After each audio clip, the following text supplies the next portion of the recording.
Hai semua, Shalom. Masa untuk Rapsodi, masa untuk santapan rohani. Haleluya.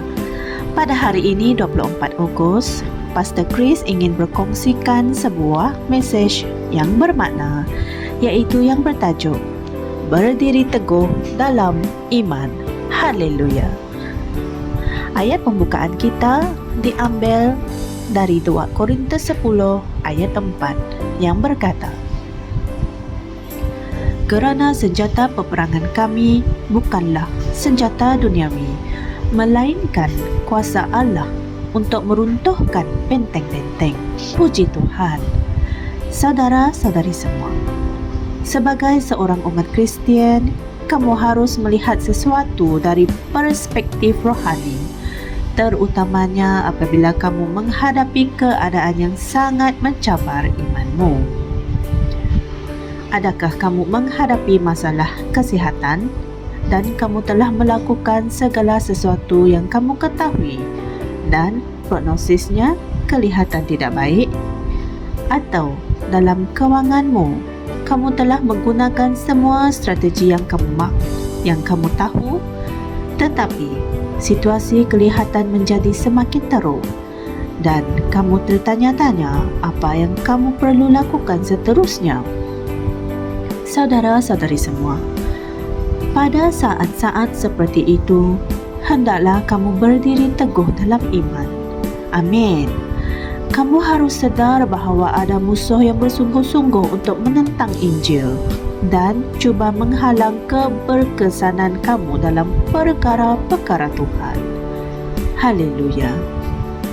Di dalam Efesus 6 ayat 10 hingga 11 berkata, hendaklah kamu kuat di dalam Tuhan dan di dalam kekuatan kuasa-Nya. Pakailah seluruh perlengkapan senjata Allah supaya kamu dapat bertahan melawan tipu muslihat iblis. Haleluya. Puji Tuhan. Tipu muslihat iblis merujuk kepada strategi iblis. Sebagai contohnya, Rasul Paulus di sini ingin kamu tahu bahawa ada musuh yang sedang menunggu, menyusun strategi untuk menentang kamu dan gereja. Tetapi untuk melawan musuh ini, dia menyuruh kamu untuk memakai seluruh perlengkapan senjata Allah. Mengapa? Ini kerana dia tahu bahawa jika kamu tidak mengenakan seluruh perlengkapan senjata Allah itu, kamu tidak boleh melawan musuh itu. Saudara-saudari semua, ayat ke-12 dari bab kitab yang sama itu menjelaskan hal ini dengan lebih lanjut dengan berkata, seperti yang tertulis dalam Efesus 6 ayat 12,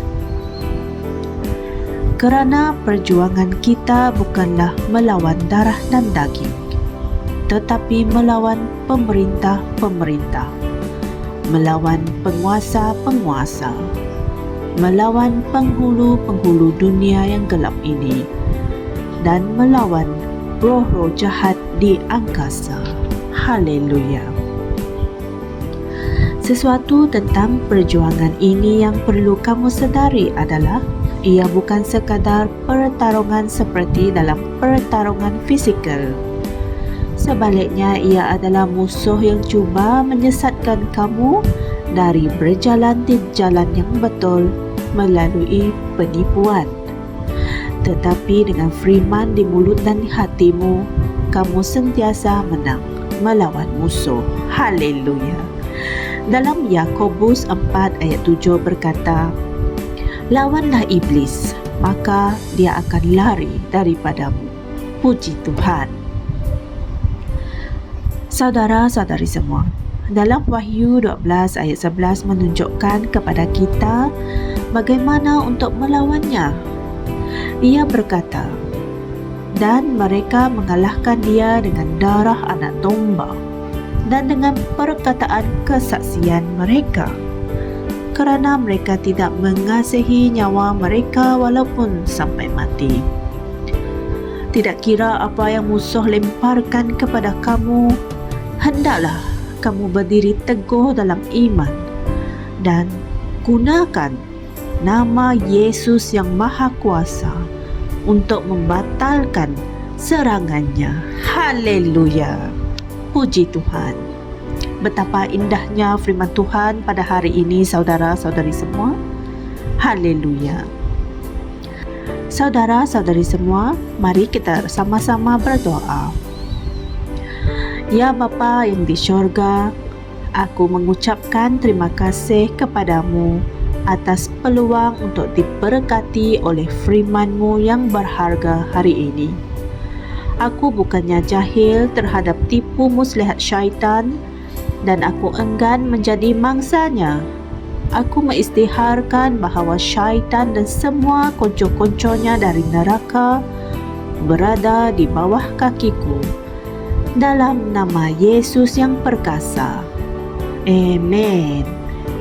Haleluya. Sebagai renungan tambahan, Anda boleh membaca dari Alkitab Ibrani 10 ayat 35 hingga 39, 1 Yohanes 5 ayat 4 dan 1 Korintus 15 ayat 58. Amen.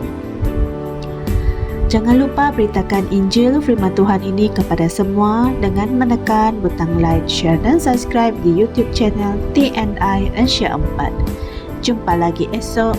Tuhan memberkati. Shalom. Kami percaya saudara-saudari semua telah diberkati dengan perkongsian firman dari Rhapsody Reality. Bagi sesiapa yang ingin menjadikan Yesus Kristus sebagai Tuhan dalam kehidupanmu, kamu boleh mengucapkan doa ini bersama dengan saya. Ya Tuhan Allah, aku mempercayai Yesus Kristus, Anak Allah yang hidup dengan sepenuh hatiku. Aku percaya Dia telah mati untukku dan Allah telah membangkitkan Dia dari kematian. Aku percaya Dia hidup hari ini. Aku mengaku dengan mulutku bahawa Yesus Kristus adalah Tuhan dalam hidupku mulai dari hari ini. Melalui Dia dan di dalam nama-Nya, aku mempunyai kehidupan yang kekal.